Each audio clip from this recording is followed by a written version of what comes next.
Welcome everyone, and thank you for attending this first webinar series of the Professional Development Committee.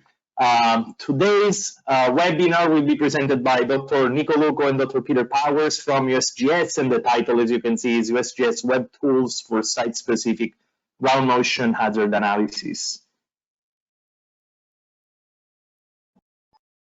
We have some brief webinar protocols here. All of your mics will be muted by default. And we ask you to please submit any questions and comments by using the questions panel. At the end of the presentation, your questions will be answered by the presenters, and we will have this presentation recorded, so it will be available online in the next few weeks. Next slide.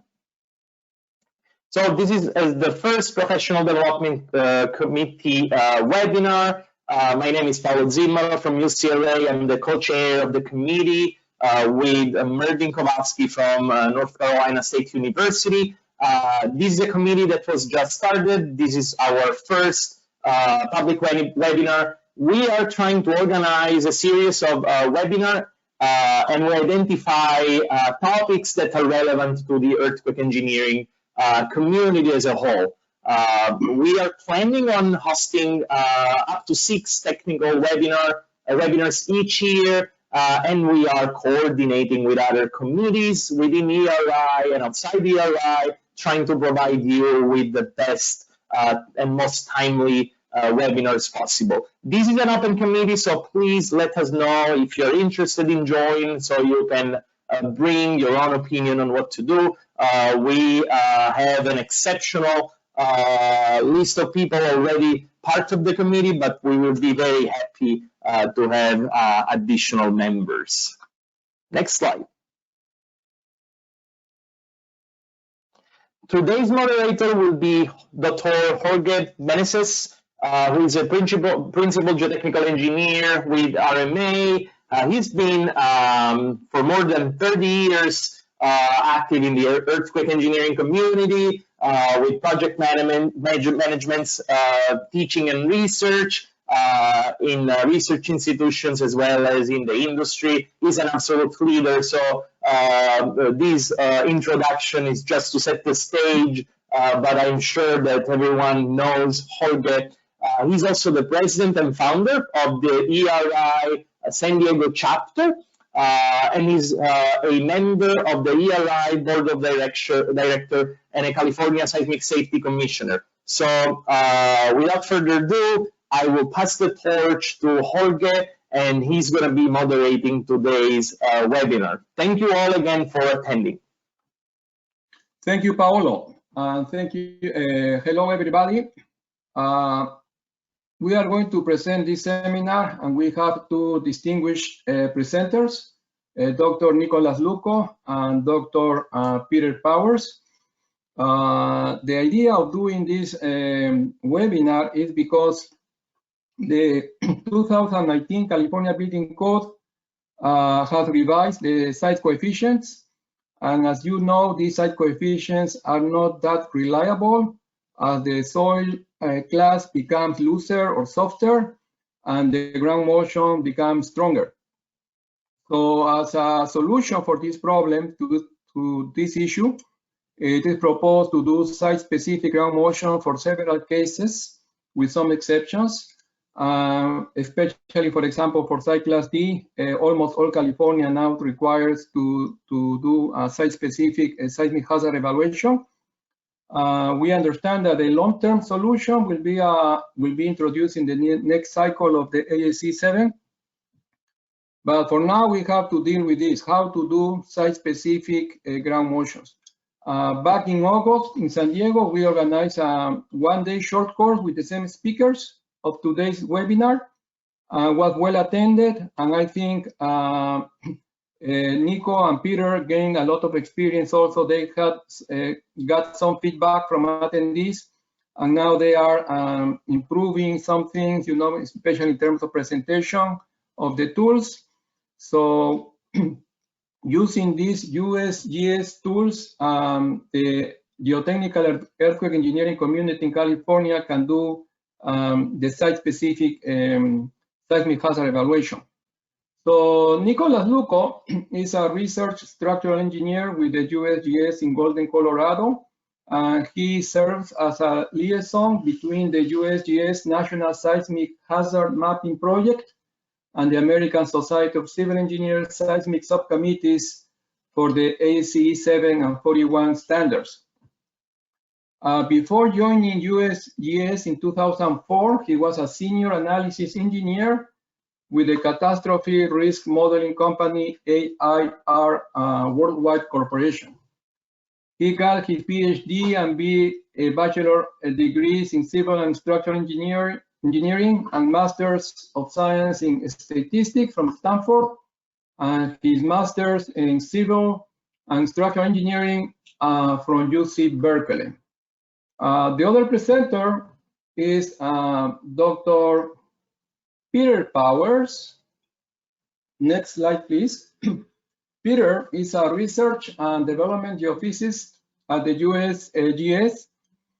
He started his career as a geologist and worked in both the mining and tech sector before attending the University of Southern California, from which he got his PhD degree in geophysics and seismology.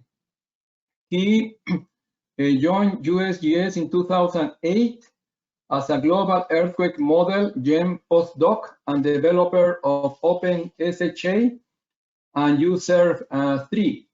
He now develops software and tools to support updates to USGS national hazard models and related research. So now I give the floor. Hello, this is Nicolas Luco, or Nico for short. I'm a research structural engineer, and my colleague Peter Powers is a research and development geophysicist with the U.S. Geological Survey in Golden, Colorado. Before I start, I'd like to thank EERI for arranging this webinar, and in particular, thank Jorge Meneses, who asked Peter and I to give a short course for EERI San Diego last August. That short course evolved into this webinar. So as you can see, the title of the presentation is USGS Web Tools for Site-Specific Ground Motion Hazard Analysis. Site-specific is in quotes because that terminology is used in a lot of different ways, as I'll describe on the next slide.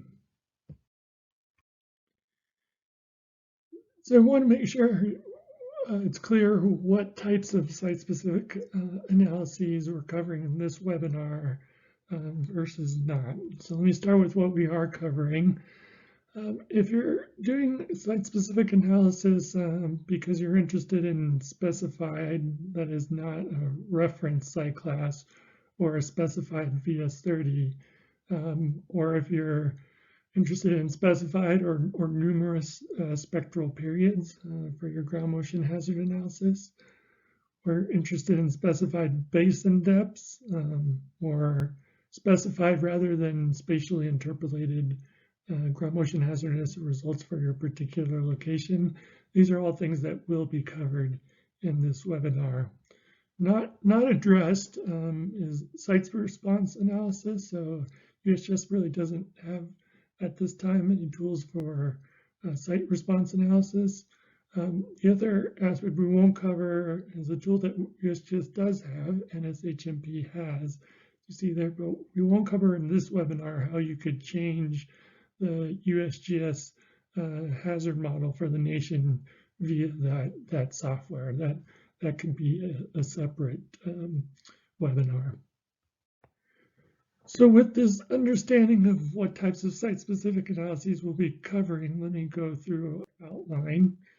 We'll start with a few slides of motivation, then spend several slides talking about the ASCE 716 site-specific ground motion procedures. Follow that with USGS web tools for the probabilistic part of those procedures, the probabilistic ground motions, including the unified hazard tool for hazard curves, the risk-targeted ground motion calculator for risk-targeted ground motions. Then we'll talk about the USGS web tools for deterministic ground motions that are also part of the ASCE 716 procedures. Specifically, we'll talk about this Building Seismic Safety Council 2014 scenario catalog for quote-unquote characteristic earthquakes, and the USGS response spectrum tool for 84th percentile ground motions. Lastly, I'll talk with you a little bit about the USGS web service for the 2020 NEHR provisions, ASCE 722. It's obviously coming in the future, but it could be useful now as well. And then we'll summarize with a recap of all the tools. So to start with motivation, the primary motivation for this webinar is the 2019 California Building Code, which references ASCE 716, minimum design loads and associated criteria for buildings and other structures. Chapter 11 of ASCE 716, which I imagine most of you are familiar with, provides the seismic design criteria. And section 11.4 provides the seismic ground motion values. Drilling down further, section 11.4.4 is where the risk-targeted maximum considered earthquake spectral response acceleration parameters are defined. As you see in the equations here, where SS and S1 are the ground motions from the maps in ASCE 716, and FA and FV are the site coefficients to reflect local soil conditions. The FA and FV site coefficients are provided via tables like you see here for F sub V. This is pulled directly from Supplement 1 of ASCE 716. So the highlighting you see here shows the differences with respect to the original version of ASCE 716. What's really motivating the interest in site-specific ground motion hazard analysis are these two rows of this table for site class D in particular, and also site class E, where you see site coefficients, but you also see a footnote that says see requirements for site-specific ground motions in section 11.4.8. Looking at that section 11.4.8 that describes the requirements for site-specific ground motions, the first sentence here essentially says site-specific is required for site class F sites with some exceptions. And following that, importantly for us, as a ground motion hazard analysis shall be performed in accordance with section 21.2, so chapter 21 that we'll talk about later, for these following cases, the first being seismically isolated structures and structures with damping systems if it's high enough hazard. The second, site class E sites with high enough hazard. And then importantly, this third one, structures on site class D, which is a quite common site class, and also E sites where S1 is greater than or equal to 0.2. So somewhat high hazard, but this requirement kicks in quite often, as you'll see. There are exceptions to these requirements, as you see at the bottom there. I'm not going to go through those in detail, in part because at least the wording of those exceptions is being improved in pending supplement 3 of ASCE 716. So where does this third requirement for site class D and E sites kick in? That is, where is S1 greater than or equal to 0.2? So you can look at the S1 map in ASCE 716, a part of which is shown here. It's difficult to follow the contours for 0.2G.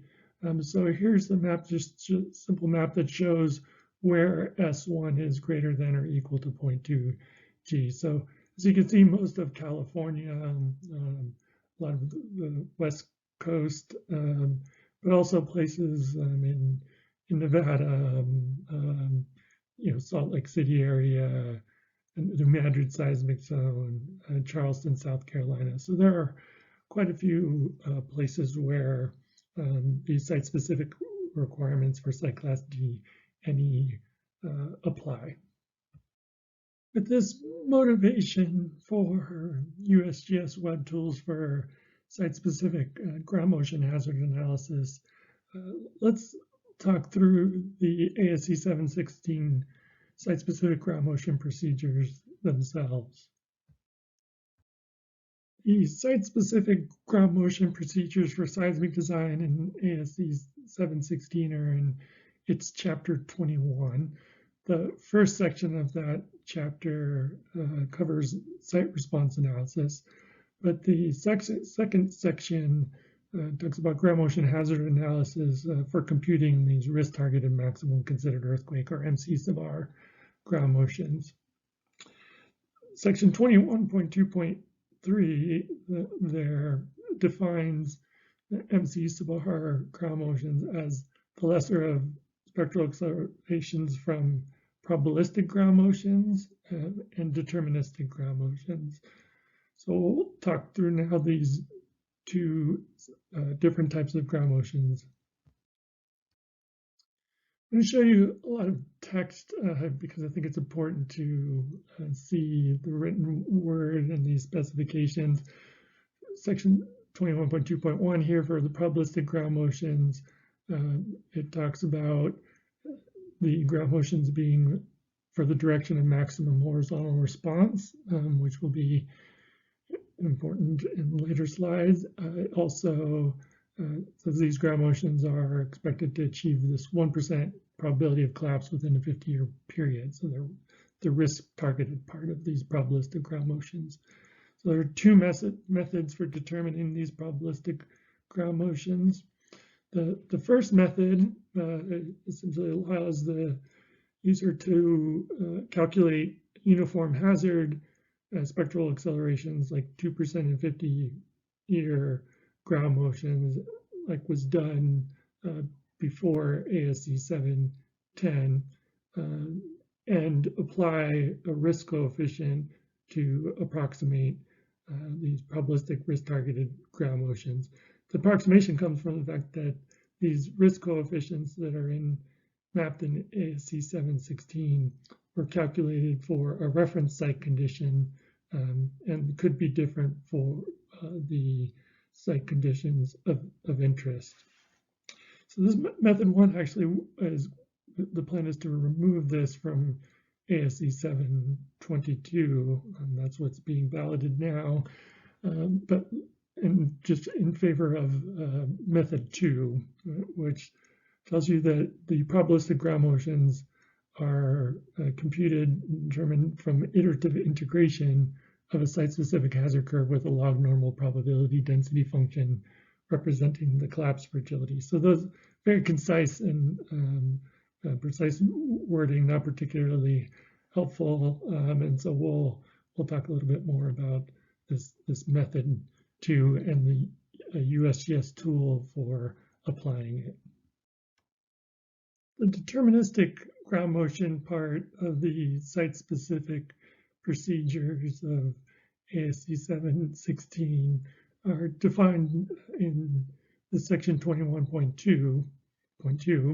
That says they shall be calculated as 84th percentile 5% damn spectral response accelerations in the direction of maximum horizontal response. So 84th percentile ground motions, again, max direction ground motions, like the probabilistic.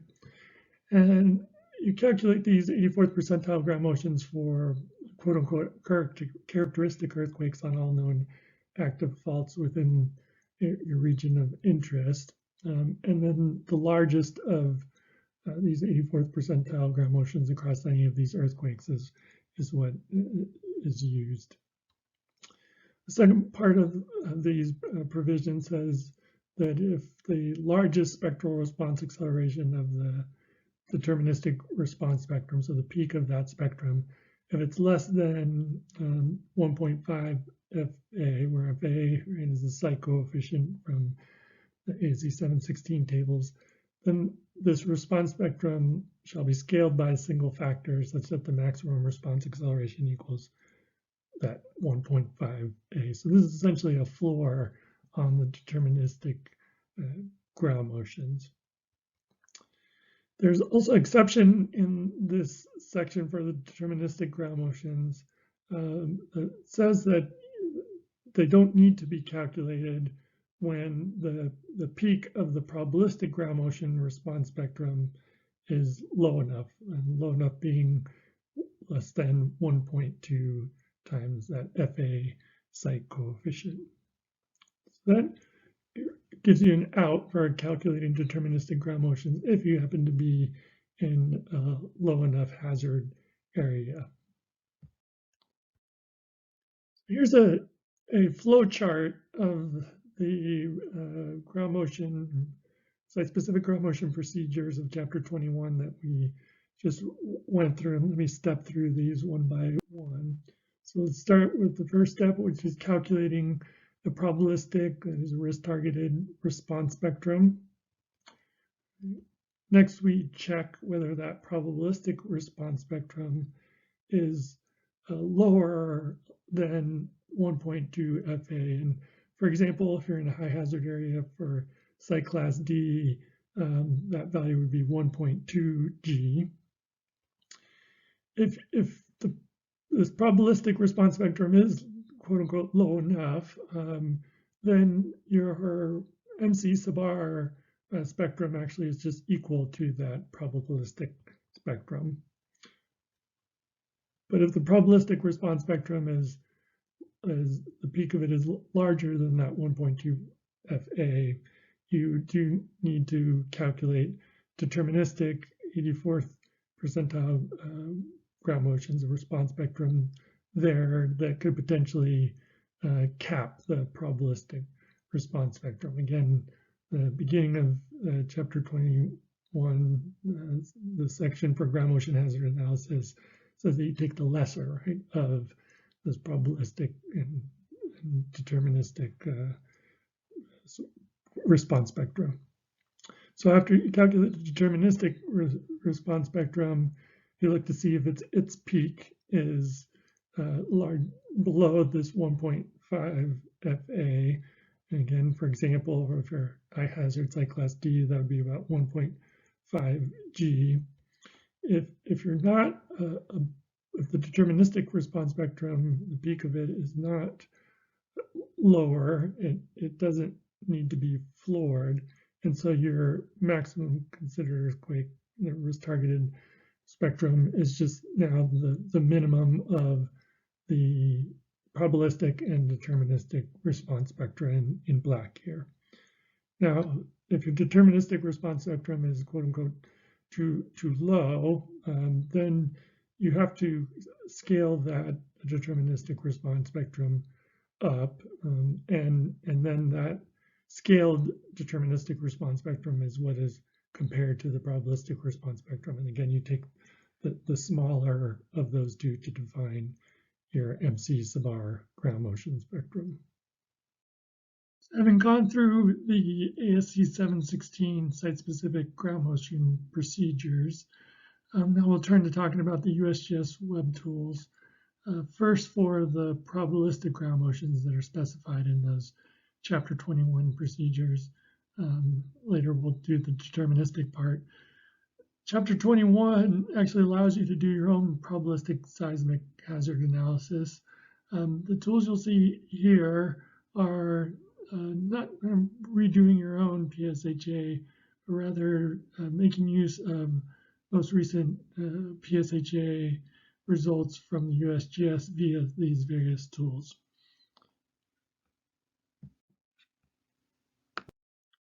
So let's start with the USGS Unified Hazard Tool that you see here. For our purposes, the important sections here are the input and hazard curve sections shown here. Opening the input section, there are various drop downs and fields to fill in. The most essential or toughest choice, and this is the addition of the USGS hazard model that you'll interrogate here.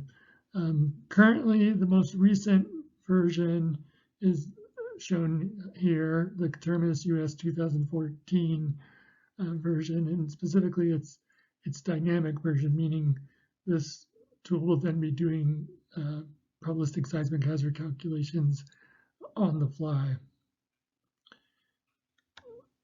Coming soon, it will be an addition of the Coterminous US 2018 hazard model to this unified hazard tool, or at least a revamped version of this tool. That's going to provide some more information that I'll summarize shortly, but wanted to note now for our purposes that for California at least, the only difference between the 2014 and the 2018 editions here will be in areas of Los Angeles and in San Francisco where there are basin effects. So another part of this input for the Unified Hazard Tool is specifying the site class or the shear wave velocity VS30. You can see the options here, and for our example that I will show you, we'll use site class D. A couple notes about how things will change when we add the Coterminous US 2018 addition to this web tool. The site class options will be expanded. There will be a total of 8 site class options that will be provided. And ultimately, also, you at some point could specify your own VS30 besides these site classes. There will also be a basin effects option added, at least currently for the Los Angeles, San Francisco, Seattle, and Salt Lake City regions. Initially, this will be an option that really just lets you look at our primary results, which are with basin effects for the 2018 edition, versus results without those basin effects in effect, or with default basin effects instead of region-specific effects. So one quick aside is the results now that you can get in for a little while may be for pre-selected values of the shear wave velocity VS30. Again, ultimately, we hope to provide a tool that would let you enter any VS30, but in the interim, it is possible to interpolate seismic hazard results from those for some pre-selected VS30s, like those for the site classes that you're shown on the previous slide. And this just points to a white paper from the Geological Survey of Canada that looks into this interpolation and its accuracy. This paper is not available online, but if you email the authors, and I think they're happy to discuss with you. Looking at the other inputs for this unified hazard tool in order for us to get probabilistic ground motions consistent with ASCE 716 site-specific procedures, we've gone through the addition. That's the most recent now, but that will be updated to 2018. We enter latitude and longitude. In this example, it's a location in San Diego. Specify as a site class. We're using site class D here. And as you'll see, the tool returns hazard curves for all available spectral periods. So really specifying the spectral period and the time horizon here isn't strictly necessary. And we provided the inputs to the unified hazard tool. you can scroll down on the tool further, and there's this hazard curve section where you can push compute effectively and get out what you see here. Our focus here is on these hazard curves of ground motion values versus their annual frequencies of exceedance or return periods or probabilities of exceedance in a 50-year time period, say. As you see, you get back hazard curves for a range of different spectral periods from 0 or peak ground acceleration to 5 seconds. A couple notes about what's coming with the Coterminous US 2018 edition. It will look quite similar. The spectral periods will be expanded. Instead of from 0 to 5 seconds as shown here, you'll get spectral periods from 0 to 10 seconds. And here we have 11 spectral periods there. There'll be 22 spectral periods for which you can get these hazard curves. The other update that we're working through is providing users the option not only for hazard curves like the ones you're looking at here, which are for the geometric mean of 2 horizontal components of ground shaking, but rather also have the option for hazard curves that are in terms of the maximum direction that is specified in ASCE 716 and was specified in ASCE 710 as well.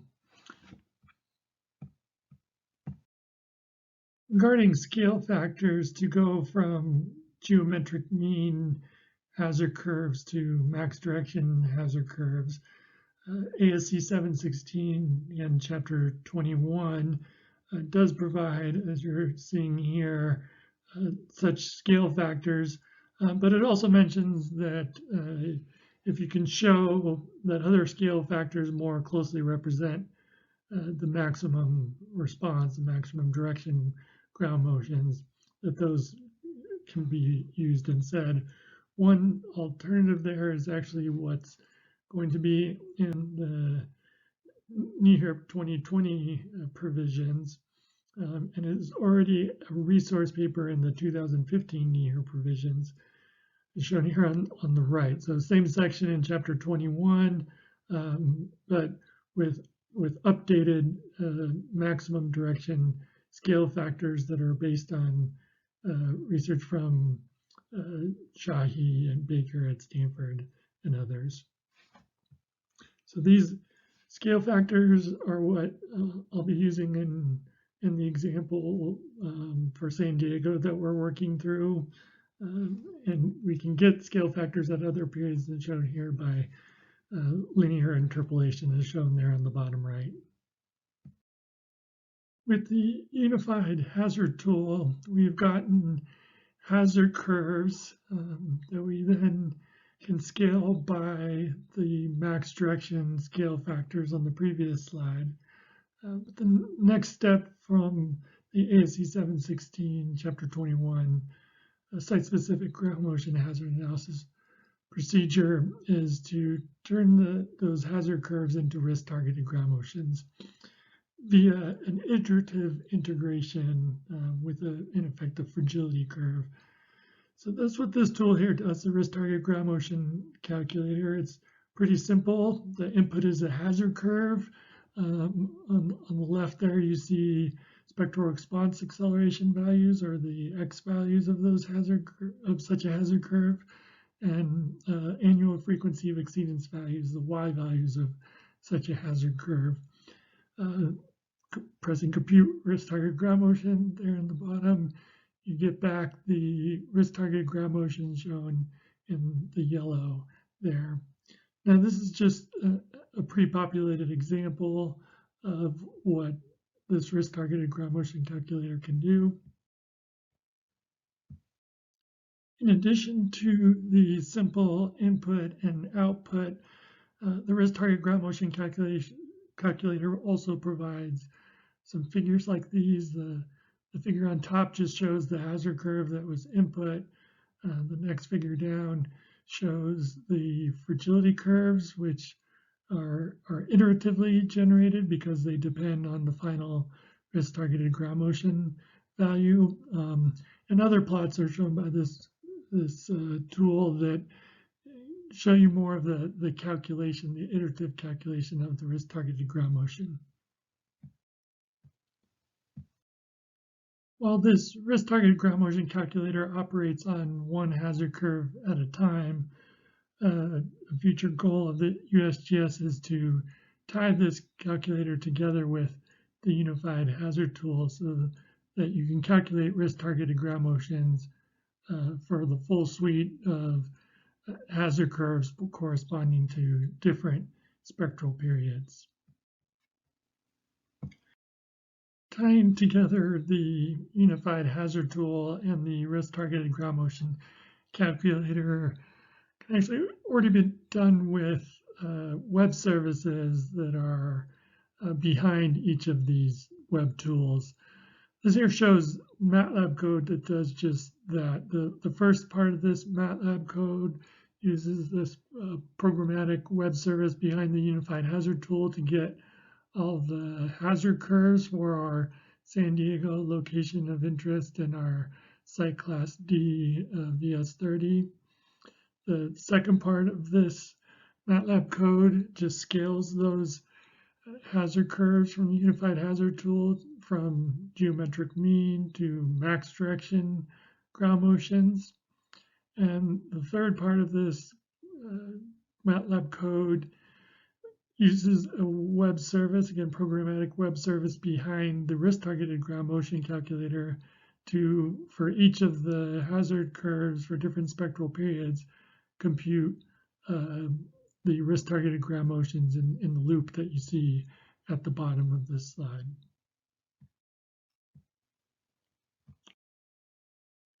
Using the MATLAB code on the previous slide or manually using the unified hazard tool to get a suite of hazard curves for a suite of spectral periods, and then one by one plugging those hazard curves into the risk-targeted ground motion calculator, you do generate a risk-targeted ground motion spectrum as shown here. First was just these dots. I'm showing the risk-targeted ground motion response spectrum using the Coterminous US 2014 edition in the unified hazard tool, which of course at this time is still the most recent version. Overlaying on top of that, showing the result that you will be able to generate yourself once the Coterminous US 2018 edition is included in the unified hazard tool. And you see the same results here because this is a location in San Diego, and it's outside of the Los Angeles and San Francisco, California regions where basin effects are applied in the 2018 model, but not in the 2014. So this is just to confirm to you that, you know, even with the 2014 edition of the Coterminous US hazard model from the USGS, you can get results like what you'll be able to get from the 2018. So let's remember that the peak of this risk-targeted ground motion response spectrum is approaching 1.9. Going back to the flow chart of the Chapter 21 ASCE 7 site-specific ground motion procedures, we've calculated the probabilistic risk-targeted response spectrum at the top there, and noting that its peak was about 1.9 G, and our site is, in this example, is the site class D. We are not below the 1.2 FA, and so we will need to calculate a deterministic 84th response spectrum for our site of interest. But before I do that, let's summarize the calculation of the probabilistic response spectrum.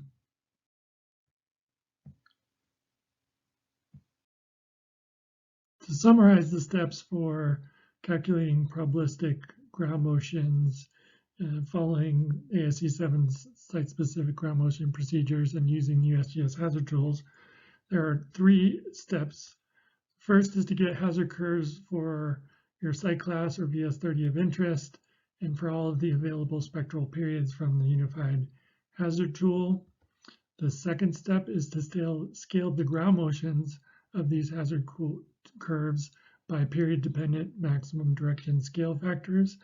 Note here if they're not already scaled, because as I mentioned, future editions of the Unified Hazard Tool, we're hoping to provide users with the option to get hazard curves that are either geometric mean of 2 horizontal components or the maximum direction horizontal shaking. So you have to keep track of that and scale if needed. And then the third step is to calculate risk-targeted ground motions from the scale that is the maximum direction hazard curves using the risk-targeted ground motion calculator.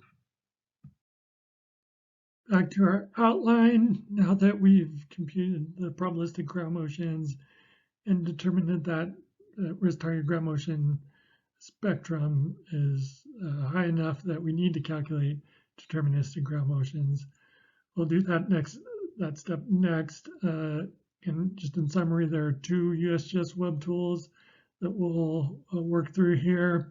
First is a Building Seismic Safety Council scenario catalog for the characteristic earthquakes that are currently defining deterministic ground motions, and then a USGS response spectra tool for calculating 84th percentile ground motions from those characteristic earthquakes.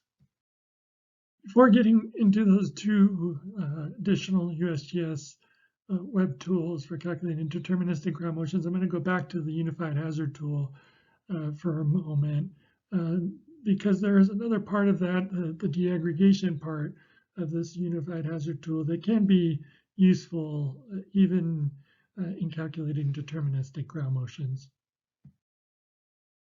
The inputs for the deaggregation part of the USGS Unified Hazard Tool are the same inputs as for the hazard curves that we've already calculated. The outputs are different. Here's, for those familiar with deaggregation, here's what you might be more familiar with, which is a plot that shows the relative contribution to the hazard from earthquakes of different magnitudes and source to site distances. There's another part of the deaggregation output that you might not be quite as familiar with.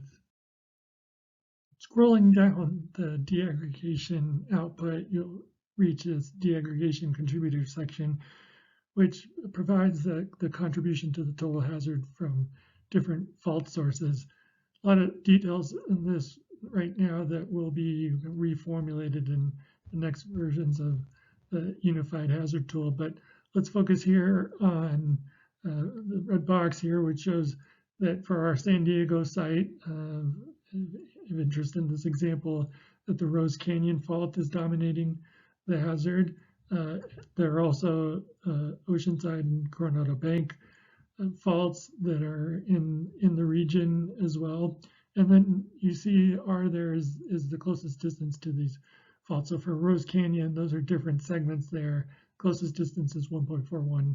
This is in kilometers, and that'll be useful for calculating 84th percentile ground motions later in our process. Now, you also see magnitudes here.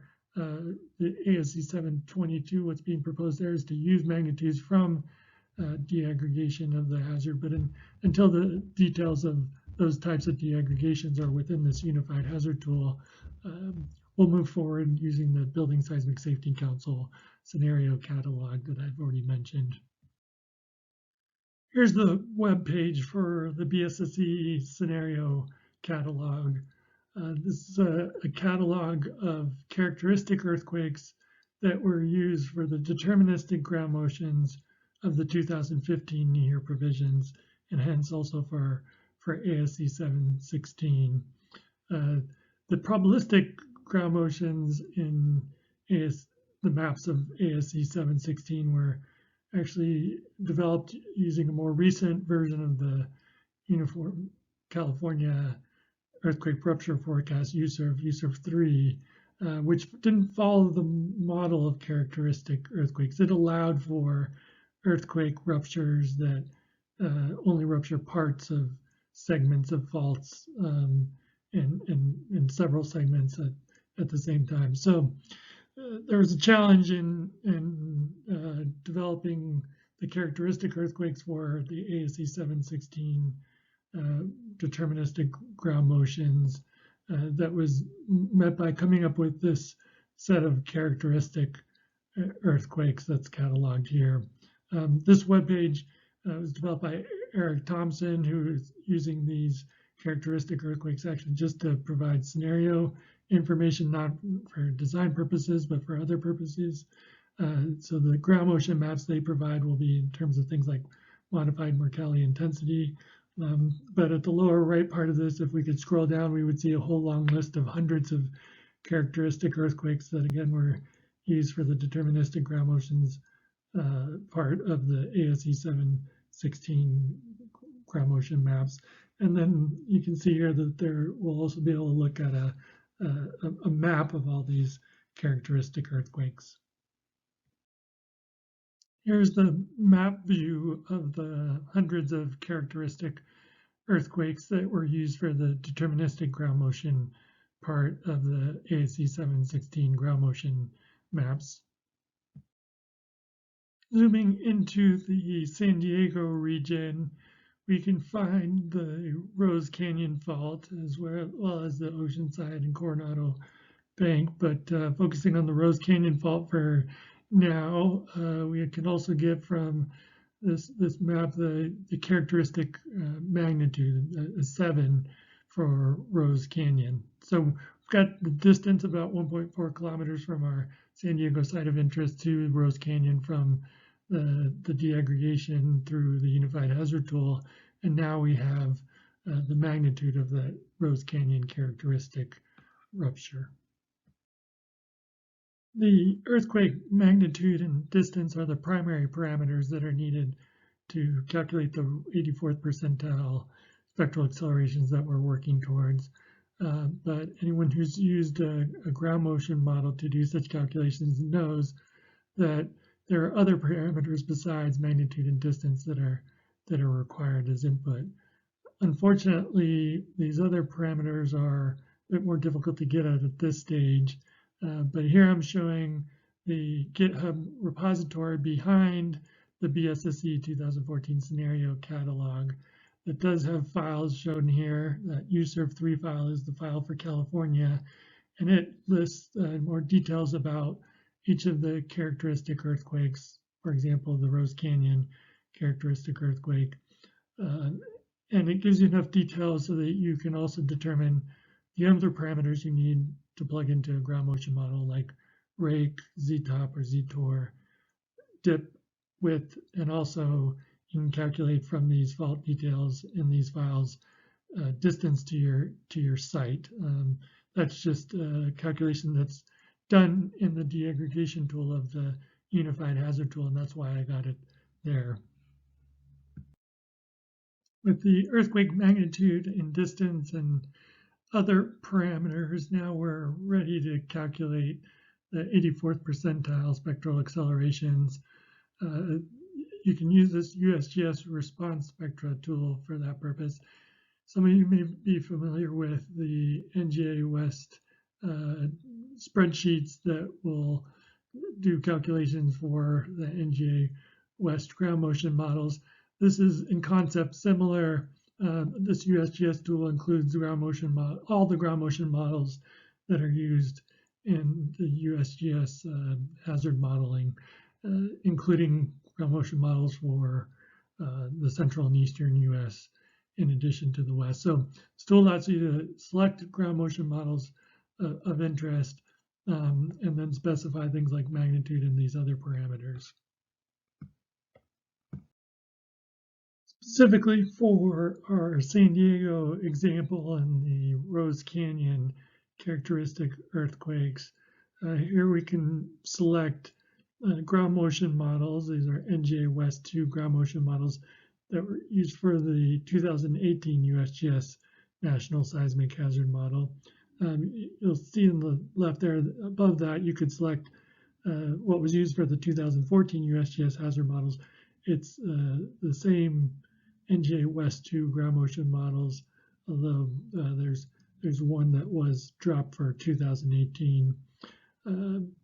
Then for each of these models, we need to specify magnitude, distance, right, and other parameters. On the left, bottom left, if you were able to scroll down, you would see the input for parameters other than magnitude, but I'm just summarizing there them on the right here. So our Rose Canyon is a earthquake, characteristic earthquake is a magnitude 7. Rake, Z-top, dip, width, we got from that GitHub repository. The distance we also could get from that GitHub repository, although I got it from the deaggregation part of the Unified Hazard Tool. You specify VS30, for example, 260 is our site class D VS30, and Z1.0 and Z2.5 are basin depths here. And for the San Diego location, we don't have basin depth information, so that's left blank, and essentially defaults are used for that. With all the inputs on the previous slide, when you try this response spectra tool out, there's a button to actually compute the spectra, and you'll get a plot like we see on the right. So the top part of that plot is showing the median ground motions as a function of spectral period for each of the 4 ground motion models that we've selected. On the bottom right there are the ground motion standard deviations, again, as a function of period for the 4 different ground motion models. We've generated the response spectra for 4 different ground motion models. An issue that then comes up is how you combine these results. For the maps of ASCE 716, the deterministic ground motions resulting from these 4 ground motion models were weighted in the same way they're weighted in the USGS National Seismic Hazard Model. And one convenient feature of this response spectra tool is that it gives you an option to select as a ground motion model, so the combination that it was used for, in this case, the 2018 USGS hazard model. You can see there on the left above the highlighted 2018 is an option for 2014, either with the IDRIS ground motion model or without. IDRIS was dropped only because now we're moving towards calculating hazard for some softer soil conditions that aren't included in that ground motion model. So the purple heavier line on the right is the response spectrum once we've weighted the 4 individual ground motion spectra, and with, in this case, it happens to be equal weighting. When you look at other ground motion models around the US, say in the subduction area or in the central and eastern US, it's not necessarily equal weighting, but it gives you that combined median response spectrum and also a combination of the standard deviations from the 4 different ground motion models in that bottom right plot.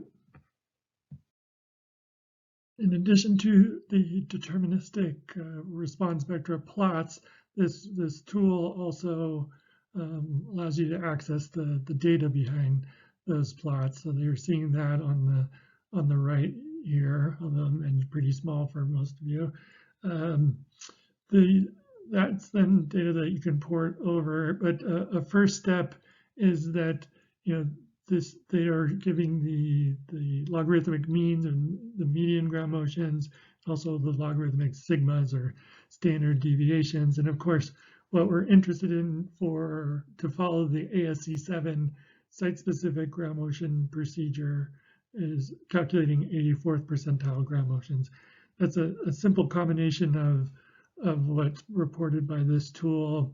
You take the means, multiply them by the exponent of the sigmas, and that gives you at each particular spectral period the 84th percentile ground motions that we can now go back and compare with the probabilistic risk-targeted response spectrum that we calculated earlier. And here's a plot of those 84th percentile response spectra, deterministic response spectra. Again, we're still on our San Diego site, which is an assumed site class D. So I'm showing here the 4 different ground motion models in the thinner lines. And again, that's a testament to, if you calculate deterministic 84th percentile ground motions, the Chapter 21 of ASCE 716 doesn't specify exactly which ground motion model you need to use, so you could, in theory, choose any one of those. Those are the 4 that are used in the latest version of the USGS hazard model, and the combined thicker magenta line there, again, is a weighted combination of those. All right, so in this example, I'll move forward with that combined weighted combination, again, recognizing that Chapter 21 of ASCE 716 does not specifically say which ground motion models are required to be used. Let's see, off the combined plot or line here that we'll move forward with, let's note that the peak is about 2.5 G. Now that we have the deterministic 84th percentile response spectrum, let's go back to our flow chart following the site-specific ground motion procedures, Chapter 21. So we need to check that 84th percentile response spectrum and see if it falls below 1.5 FA, which again, for example, site class D, relatively high hazard, is 1.5 G.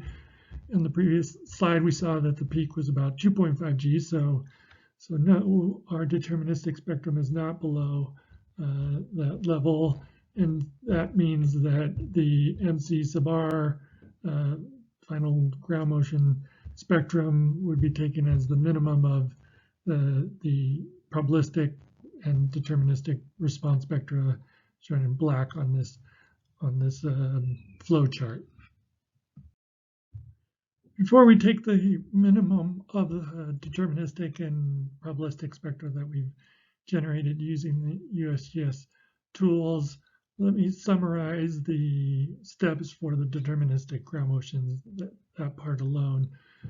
First step was to get characteristic earthquakes on all known active faults within the region. That's quoting the deterministic section of Chapter 21. And we can get those from this BSSE 2014 scenario catalog. Probably should change the name of that to 2015, as the NEAR provisions actually came out in 2015. But those characteristic earthquakes and parameters like magnitude, distance, and other parameters from that scenario catalog, we can get logarithmic means and standard deviations, or sigmas, of the ground motions from the response spectra tool. And then the third step is, from those means and standard deviations, we can get 84th percentile ground motions, as I showed, but we also have to remember that the deterministic ground motions are also in ASCE 716 specified to be for the direction of maximum response. So we would scale those 81st percentile ground motions by the period-dependent maximum direction scale factors, the same ones that we applied for the probabilistic ground motions. And here is, again, if not already scaled, because future versions of the response spectra tool from the USGS could give users the option for either generating spectra that are max direction or geometric mean. For now, they're geometric mean, and so applying those max direction scale factors is something you need to do on your own. Just to emphasize where we are on this flow chart of Chapter 21 calculations, we ended up here where we say the MC sub R ground motion spectra are just taken as the minimum of the probabilistic and the deterministic response spectra that we've calculated using the various USGS tools for this site-specific application. Here on one plot for San Diego example, site class D is first the probabilistic risk-targeted response spectrum shown in black. and magenta there, the deterministic 84th percentile ground motion that we've calculated. Again, we're taking the minimum of these two spectra per ASCE 716 chapter 21. And of course, in this case, for the San Diego site, that would correspond to the probabilistic risk target response spectrum. So in this example, but not all examples, the final MC sub R spectrum is equal to the probabilistic or risk targeted spectrum. We've worked through the ASCE 716 site-specific ground motion procedures using the USGS web tools for both probabilistic and deterministic ground motions, and arrived at an MC sub R response spectrum that can be considered a site-specific response spectrum. In fact, for ASCE 722, it's being explicitly mentioned in chapter 21 that such spectra derived from USGS web tools can be considered as site-specific spectra. So at this stage, I want to talk about one more USGS web tool, this USGS web service for the 2020 NEHR provisions, and ultimately for ASCE 722. And I wanted to talk about this because the service also follows the ASCE 716 site-specific ground motion procedures, but with some exceptions that I'll note as we work through an example. Because of those exceptions, it's debatable whether the response spectra out of this 2020 NEHR provisions web service could also be considered a site-specific response spectrum that's consistent with ASCE 716 chapter 21. I think there is an argument that could be made in favor of that, but even barring that, it's useful to look at the results from this web service to compare against what you might do for a site-specific, whether it's using the various USGS web tools that we've worked through or your own site-specific analysis. Here's the documentation for the NEHR 2020 web service. Some of you may be familiar with the ASCE 716 version of this, although these web services from USGS really are fed into web interfaces like the ASCE 7 hazard tool, the ATC seismic tool, the CIOC tool. All those tools, those interfaces pull from these USGS web services currently, say for ASCE 716 as an example, and in the future for this NEHR 2020 web service. So the input to this web service is the latitude and longitude of your site of interest, like our San Diego site, the risk category, and that's for seismic design category determination. And then you can also input here a site class. There are 8 different site classes plus a default. And one thing that's a little different in using this web service versus doing a more site-specific analysis like we've worked through is that there are only these 8 site class options and their respective VS30s that were used there. So if you want results for a different VS30, you'd either have to interpolate these results and go back to using the various other USGS web tools to kind of step-by-step work through the site-specific procedures for your specific VS30. Another thing I'll note here is that this web service pulls from pre-computed response spectra on a grid that covers the United States. And so for a particular location, the results are interpolated from that grid. Again, using all of the USGS other web tools that we've gone through, you could calculate hazard for a specific lat lon without that interpolation. So that's another potential difference. With those inputs to the web service, here is just a subset of the output. It's a much longer list, but the key components for our purposes is that this web service returns risk-targeted probabilistic spectrum with, in this case, it would have 22 spectral periods and also an 84th percentile deterministic spectrum, again, for the 22 spectral periods. So these are the equivalents of what we computed working through the ASCE 716 Chapter 21 site-specific procedure. These results actually do use the 2018 USGS hazard model, including basin effects in the Los Angeles, San Francisco, and also in Seattle and Salt Lake City area. These results also make use of the more recent max direction factors from Shahi and Baker. So a lot of the same components that we've worked through with the various USGS web tools are brought together in this web service. So let's look at a comparison of what we just went through and what this web service returns. For example, San Diego location and the assumed site class D there. Here's a plot that we've seen already. In black, the probabilistic risk-targeted spectrum that we derived using the USGS unified hazard tool and also the USGS risk-targeted ground motion calculator.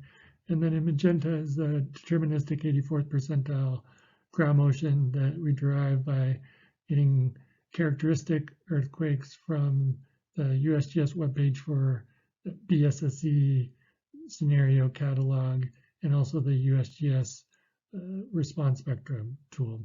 Right? So ultimately, we took the minimum of these two for ASCE 716 Chapter 21, and the MCU sub R spectrum was as a result the probabilistic risk-targeted spectrum shown here. But for now, let's just compare these two response spectra to what comes out of the 2020 NEHR provisions web service. So the black circles there are from the 2020 NEHR web service, and we see we get exactly the same results as what we went through using the unified hazard tool and the risk-targeted ground motion calculator.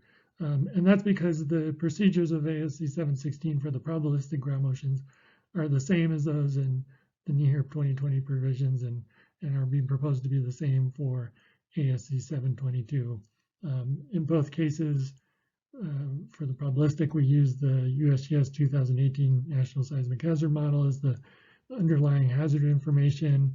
We use the same max direction scale factors, the updated ones from based on Shahi and Baker. So we get exactly the same result. For the deterministic points here, you see obviously a difference between what we got, the solid line working through the USGS web tools versus what comes out of this NEHR 2020 web service. And really the key difference is that now for the NEHR 2020 provisions and what's being proposed for ASCE 722 is the characteristic earthquakes that are defined in ASCE 716 Chapter 21 are for these future additions being redefined as so-called scenario earthquakes that are based on deaggregation of the hazard rather than the characteristic earthquakes. And so that difference results in different magnitudes. For example, here for Rose Canyon, the characteristic was a magnitude 7. Based on deaggregation, it varies as a function of period, but it's lower than that, especially for some of the longer periods, and that's causing the difference that you're seeing here between those magenta circles and the magenta line. There's also a slight difference in how the 84th percentile ground motions are calculated for this NEHR 2020 web services, taking advantage of calculations that USGS has already done in doing the probabilistic hazard. But the main difference here is the magnitude that comes out of deaggregation versus characteristic earthquakes in ASCE 716. And again, I think since characteristic earthquakes aren't fully defined anymore for California, an argument can be made as to whether how you determine that magnitude, perhaps through deaggregation.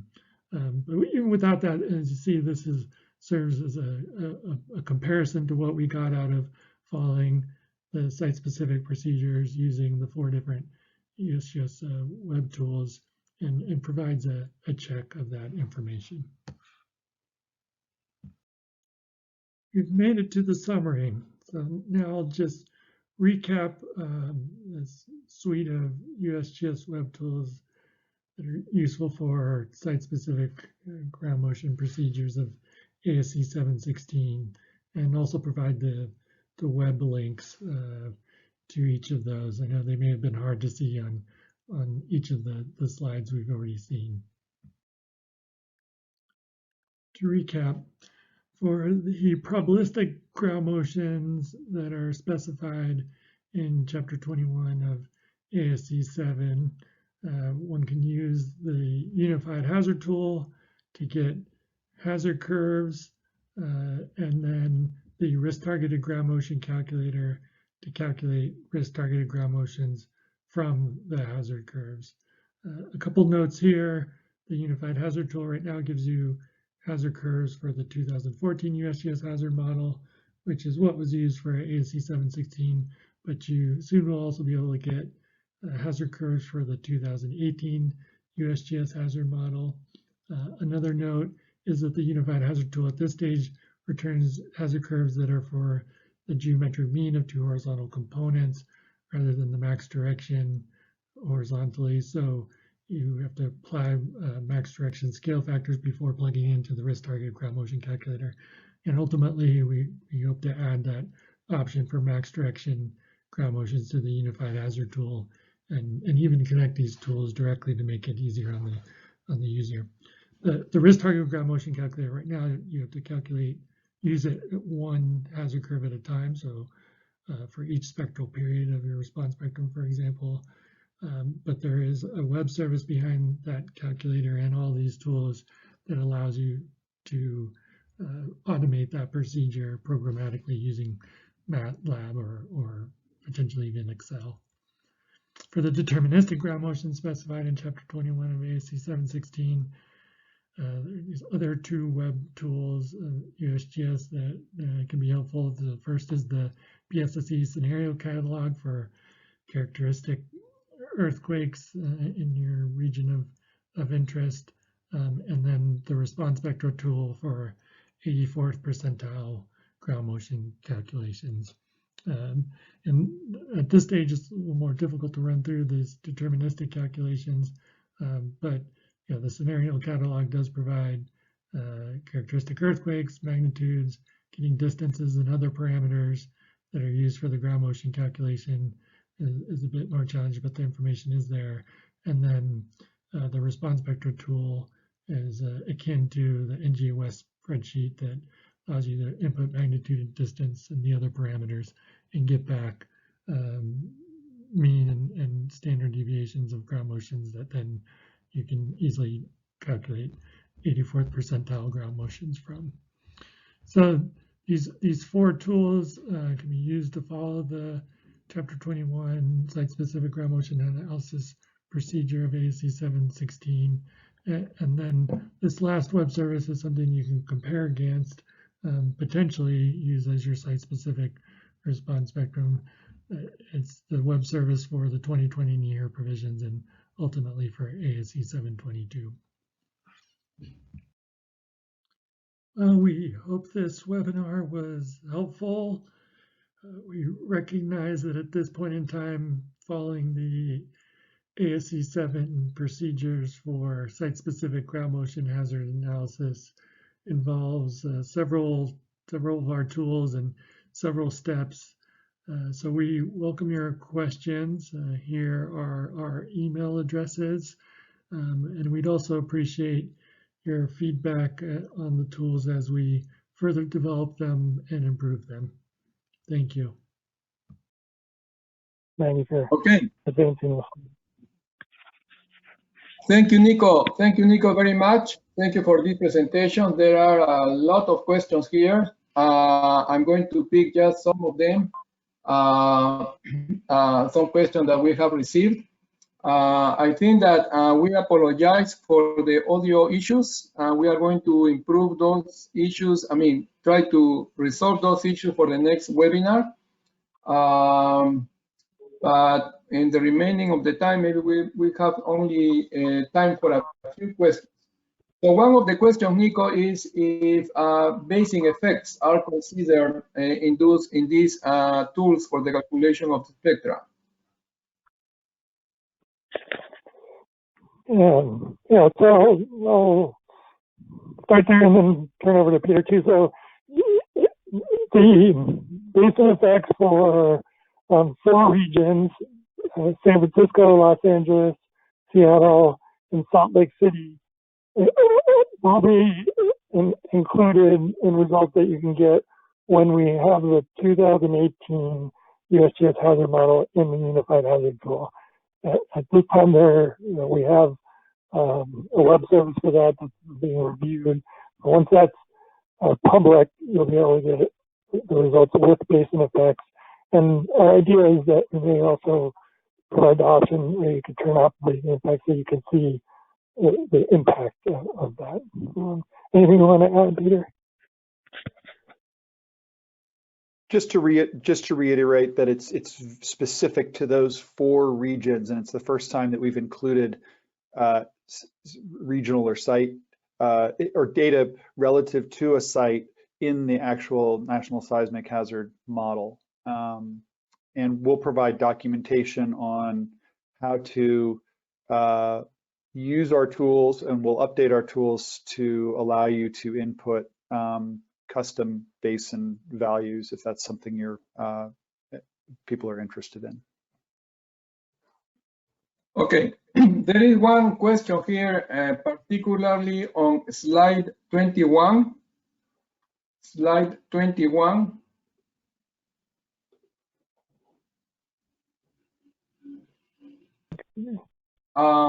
The question is a linear interpolation, or on the log-log or linear? Yeah, so the way it has been implemented for the 2020 New Year provisions in ASCE 722 is linear in linear scale, not logarithmic scale. Okay. The other one is if method 1 for calculating the risk-targeted probabilistic ground motion will be discontinued in ASCE 722. Correct. Yeah. So it's, in ASCE 716 you'll see it there, but right, it's not going to be there in what's being validated for ASCE 722, and that's why I didn't go through that in this in my examples.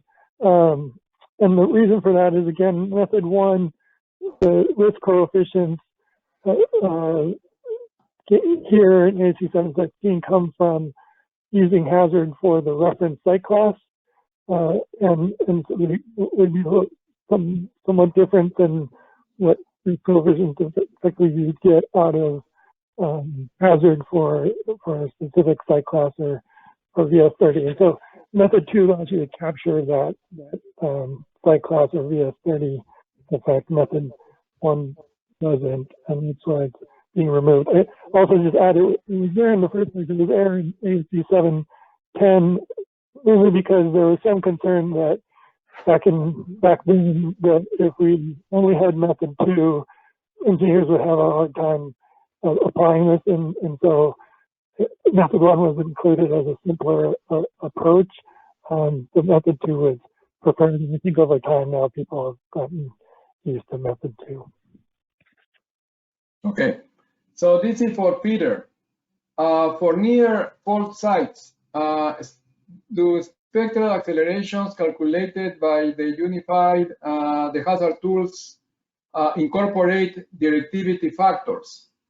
If so, what directivity model is being used? If not, similar to maximum direction, can this factor be added into the tool?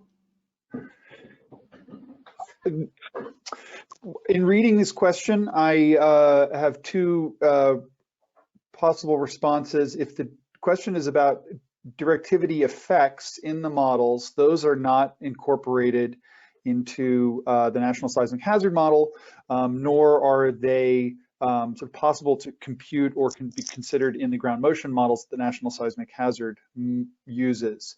However, if we're talking about similar, as the latter part of the question suggests, similar to max direction, the directivity component, the direction component of ground motion in our models is a function of what component the ground motion model developers used. And so, for instance, in 2014, that was still ROTE I-50, and then with the 2018 model, sorry, I'm misspeaking, I think it's ROTE I-50 in 2008, and then in the Western US for 2014 and following into 2018, it becomes ROTE D-50.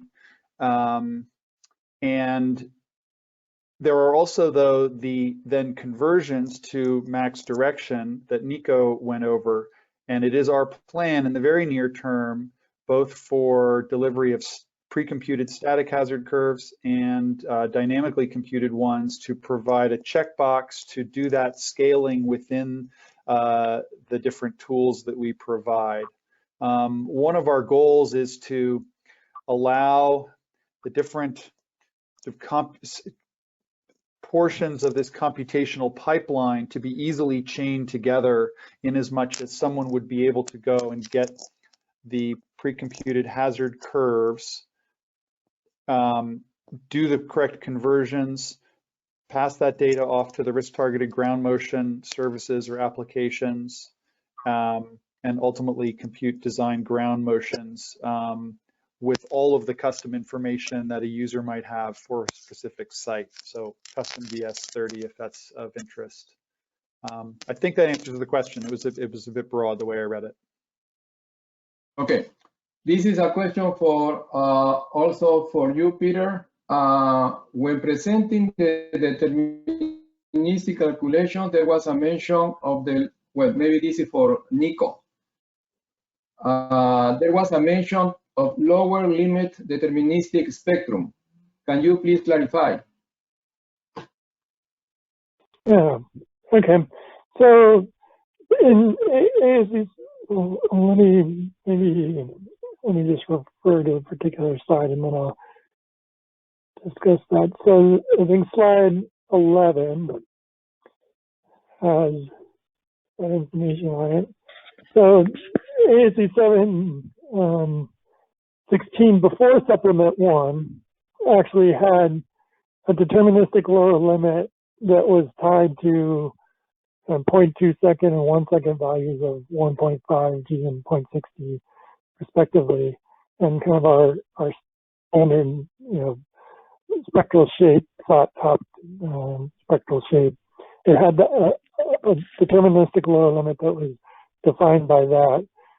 Now, in supplement 1 of ASCE 716, so which you can find online, that was revised, and it essentially revised saying, well, you find a deterministic smooth spectrum, and the reason it was revised is a flat top spectrum, trying to use that as a deterministic lower limit, ended up with weird final deterministic ground motions when you floored your calculated spectrum by the flat top one. So in supplement 1, they said you calculated deterministic 84th percentile response spectrum, and the flooring of that just is, if the peak is too low, it's forcing you to scale it up.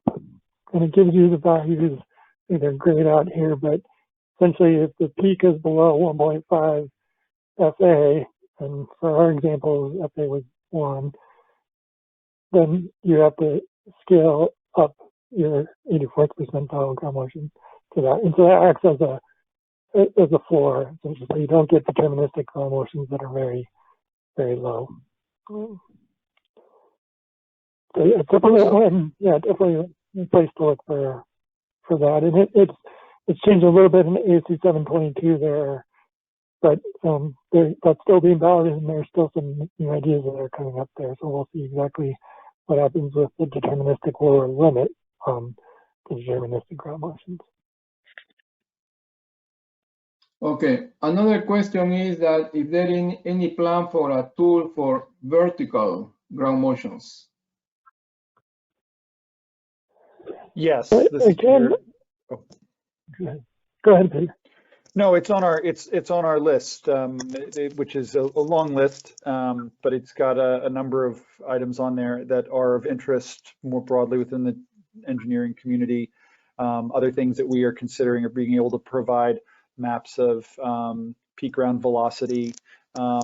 Please, with any additions that you would like to see added to our tools or map products, things that we pre-calculate or provide web services and applications for, please email us with those requests and they will be considered in due course. Yeah. And let me just add to that, so there's kind of two levels there, right? Like one is whether USGS, calculates vertical ground motion hazard directly, or therefore whether you can use kind of these quote-unquote site-specific type tools to do that. The other aspect of that is that ASCE 716 and ASCE 722 both approximate vertical ground motion with equations that are based on the horizontal ground motion. And so those ASCE 716 or near 2020 upcoming ASCE 722, those approximations are also included in the design web services from USGS, like the 2020 near provisions. Although actually that one still doesn't yet have the vertical because it's being finalized. But yeah, so if you want approximations, you look at the design tool. If your ultimate goal is hazard actually calculated for vertical, that's future work. All right. I think that there are still more questions here, and we are very close to end this webinar today. If you have more questions, please direct those questions to Nico and Peter. You have already their email addresses, so as much as they can, they will try to answer those questions. Finally, to finalize this webinar today, we would like to, you can see there the email addresses of Nico and Peter. And they will try to answer your additional questions for this presentation. Just to finalize this webinar, I would like to make a couple of announcements. So if you have some interest on getting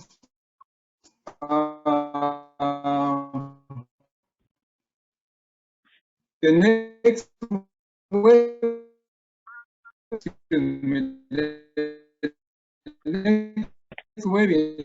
the same topic, the distinguished lecture, functional recovery, what it means to design for community resilience.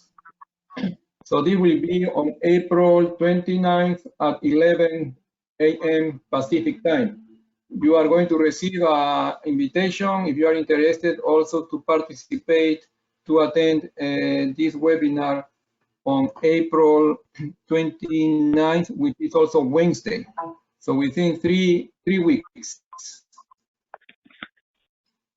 Okay, this is our webinar. We are trying to this one.